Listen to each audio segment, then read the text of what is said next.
right there. Phenomenal. Yeah, yeah. She's a boss, trendsetter, go-getter. She's in control from head to toe. Phenomenal. She's a boss, trendsetter, go-getter. She's in control from head to toe. Phenomenal. She's a phenom. She's so phenomenal. She's a phenom. She's so phenomenal.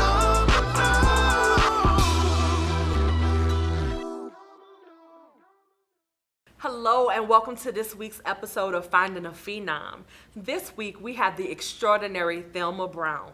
Thelma is a CEO, she's a filmmaker, and she's a retired military vet of 25 years, among many other things. Thelma, tell them about all the amazing things you do, because it's a laundry list, and I love that. I love that. Well, I thank you. Like you said, my name is Thelma C. Brown, and yes, I did 25 years in the military, Army, best branch out there. And after retiring, I decided I'll go back to doing something I did when I was in high school. I used to be an actress. When I was in high school, I did like kids plays, church plays. And so I said, well, let me go back and do what I used to do. So I started acting, did a little background, and after that I said, well, let me take some acting classes. Did a little acting, was on set, said, hey, let me try doing a little behind the scenes stuff. Yeah. Did a little directing. Did a little That's producing. not little, Thelma. Well, I started off just like on other people's set, Okay. working with people like Chuck Brown, different people that are, famous, what we call famous in the, indie scenes. And then I said, well, let me try it myself. I can do this. And so I started doing my own films. And now I'm currently in school so I can learn the official way of how to do it. I love that. And so, yeah, that's what I'm doing now. I'm a mother. I got a grandbaby who I love to death, who's 4 years old, and she's starting to follow in my footsteps. She's talking about she wants to be a little actress, so, that makes me feel proud. Oh, I know that warmed your heart. Yes, it does. Oh, I love that. I love that. Have you put your grandbaby in any of your projects? Not yet. We agreed that when she turned 5, Okay. and she listens to what I say, then they will go ahead and get in like some acting classes, and I'll give her an Yeah. opportunity to be in one of my films. Is she a little diva? She ready? Well, she's a diva. She's the only grandchild, and she's a Okay. girl with a bunch Yeah. of boys. So yes, she's definitely a diva. Definitely spoiled. Definitely a diva. I want to speak on your military career. You mentor other veterans, correct? Yes, I Tell do. us about that. So a lot of times when you go in the military, especially as a female, working with males, certain things happen to you in the military that you don't like to talk about when you come out. And so it's difficult transitioning from the military to the civilian world. So I decided that I'll help other females who dealt with some stuff, PTSD or MST. MST is military sexual trauma. So what I do is I go out for like a week with females to like different resorts, different retreats and stuff like that, and we'll take them out in the woods to be around other females who have dealt with PTSD or MST and give them an opportunity to talk about some of the stuff that they're dealing with. And so in a way that helps me out because I personally deal with PTSD and MST. And so even though I'm helping them, they're helping me because that's an opportunity for me to remember the tools that I've learned to be able to deal with my daily life. So that's the joy that I get out of helping them. I love that. So it's reciprocal. You give Yeah. a little, you get a little. Yes. I love that. I love that. Tell us about you wake up the morning of September 11th, 2001. Actually, it was a beautiful day, very beautiful. I mean, it was so sunny, and I was stationed in D.C. And if you ever been stationed in D.C., there's what's called a slug line. You go to this location, you pick up some people, strangers, total strangers you don't know. You put them in the back seat, and you'll be able to get on what's called the highway. I think it's I-95, if I remember correctly. And what it does, it helps you to not be stuck in traffic. So at the time, my son, I think he was about 5 years old, and we picked up a couple of strangers. We get on the highway so we can beat the traffic and get to work. I get there, for some particular reason that day, my car was acting up. And so instead of me being able to drive straight to the Pentagon, I had to take my car to the shop. Wow. Which causes me to have to use the military vehicle to go to the Pentagon, which caused me to be a little late that day. And thank God I was, because on that particular day, the location that I was going to was the Pentagon, and the office that I was going to is where the plane actually landed. Oh my. So instead of being at the Pentagon, I was sitting in my office in a meeting as the plane was heading to the Pentagon. And as I was looking out my window, I could see the plane coming towards the Pentagon. And I thought it was kind of odd, because normally when the planes fly in to Reagan Airport, they normally come from the other side. But on that particular day, they came in front of our office. We were in a high-rise building. And I turned to my boss and I said, that was kind of odd. I wonder why the plane is coming this way. We didn't think nothing of it, even though earlier, the first plane already hit the Twin Towers. But we were so concerned on what was going with that, because we were trying to figure out where the other soldiers that we had, because we had a couple of soldiers who were in other different locations around the world. So we were so into that and trying to figure out where they were at. We never really realized that, hey, something that might be going on here in DC. At that time, next thing you know, in our building, the lights go out, because our building was connected to the same power line as the Pentagon. And they popped back on, and then the world just changed. Phones started going off, people started screaming, hollering, and it was like a complete blur. It reminded me of, if you ever watched the movie with Will Smith, Independence Day.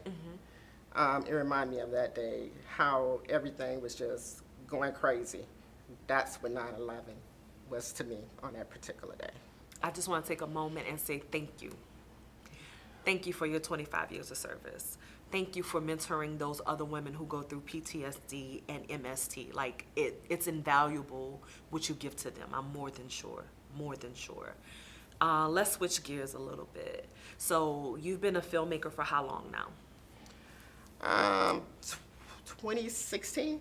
Okay. Yeah, 2016. Okay, so 6 years for you. I love that. What feeds your soul the most? Being an actor, being a model, being a director? What really?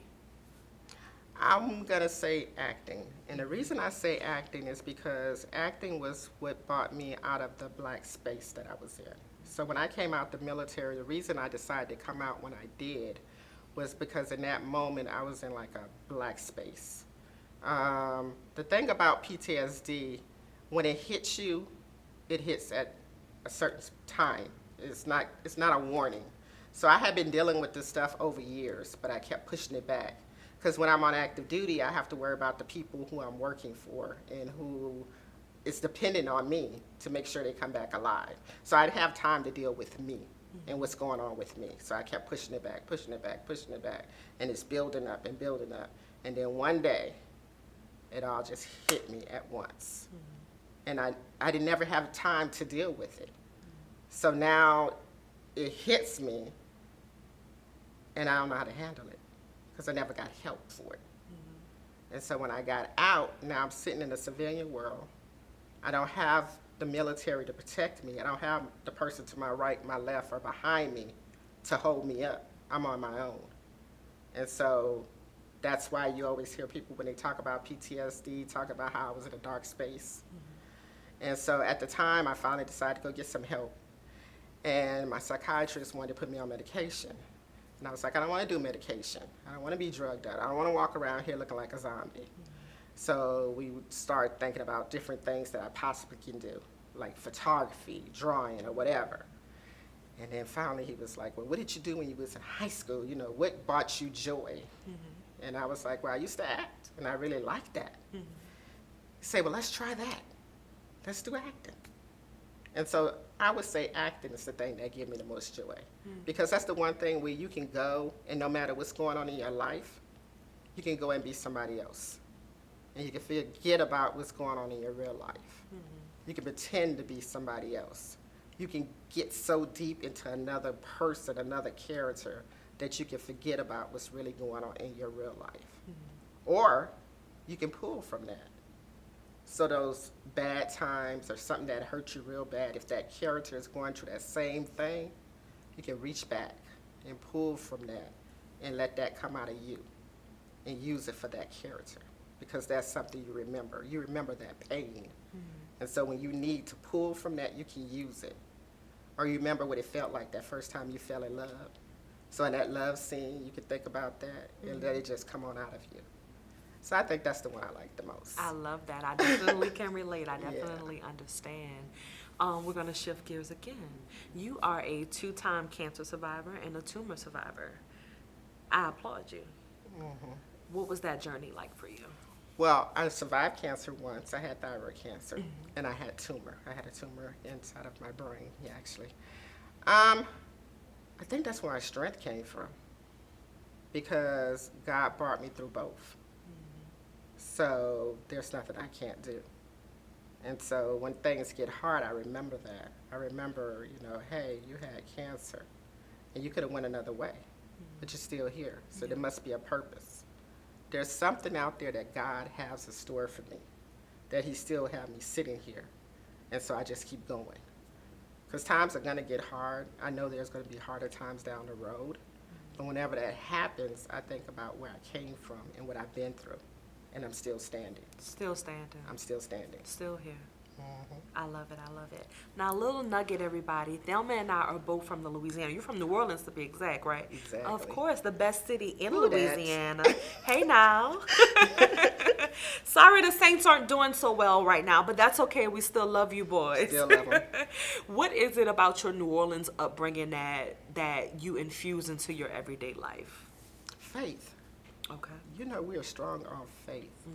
And let's talk about the Saints. Yes. Back in the days, Whew. when we were struggling, With the bags over our with heads. the bags over our heads, we still was standing there. And even here, it's funny, in Atlanta, that rival between the Falcons and the Saints, I don't care if we lose in the whole season. If we beat the Falcons, It's a win. A win is a win. Okay? We're good. A win is a win. Well, Miss Thelma C. Brown, it was a pleasure speaking with you today. Let the people know how they can follow you and where they can find you. Okay, so on Facebook, it's Thelma C. Brown. Instagram, Army Pretty Girl. Okay. Well, we have a little special gift for you today to thank you for being one of our fabulous phenoms. Love yous. Yes, on behalf of the cast and crew of Finding a Phenom, we thank you for your time. We celebrate you, and we are excited to introduce you to the world. Thank you. You're very, very welcome. That's all for today. Catch us next week on Finding a Phenom. Bye. She's in control from head to toe, phenomenal. She's a boss, trendsetter, go get her. She's in control from head to toe, phenomenal. Next week, join us as we introduce independent artist Jean.